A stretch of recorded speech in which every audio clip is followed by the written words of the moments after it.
За бүхэл тооны ирэмб гэсэн одоо энэ order of integers хичээлээ за үргэлжлүүлнэ. За энийг ийм юу вэ? Илэрхийлэл нь 2-оос одоо эрс хийгснэ. Тэгсэн мөртөө 6-аас баг. За ийм илэрхийлэл үүдэг. За энэ тэмдгийг түрүүнд бид нэр үзсэн. Энэ илэрхийллийг x is greater than 2 but less than 6 гэж.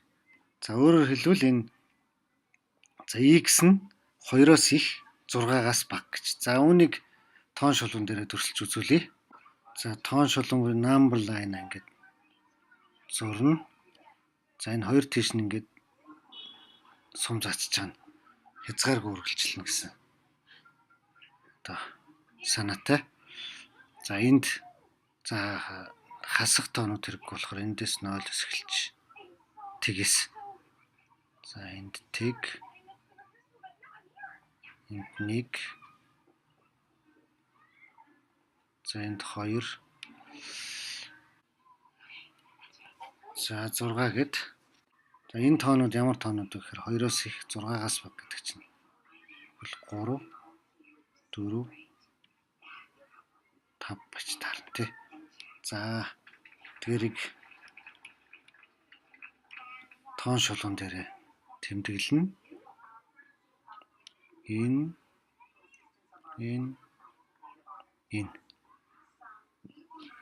за энд бол 6 ба 2 бол одоо орохгүй. The integers 2 and 6 are not included. 2 ба 6 бол орохгүй байна. Хэрвээ дараагийн жишээ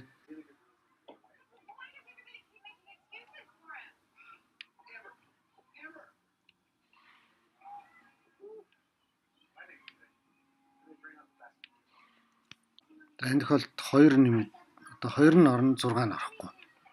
2-той тэнцүү буюу их 6-аас бага гэж байна. За яг үүнтэй адилханаар хэрвээ 2 гээд x юм байх юм бол 6-гийн тоо бол орох нэ. За үүнийг integers 2 and 6 are both included.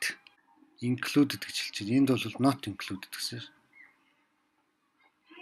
Included not гэдэг нь байхгүй бол. За дараах хоёр дасгалыг одоо хийгээрэй. Өөртөө орчуулад. За энэ нэгдүгээр дасгал arrange the integers гэдэг энэ тоонууд өгөгдсөн. Энэ тоонууд in an ascending order. За өөрөөр хэлбэл гэж байгаа юм тий. From the smallest to the greatest.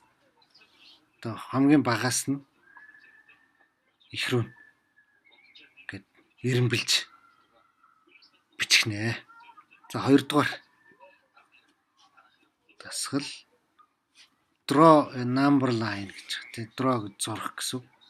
Number line тоон шулуунаа зураад to represent the possible values of x in each of the following cases where x is an integer.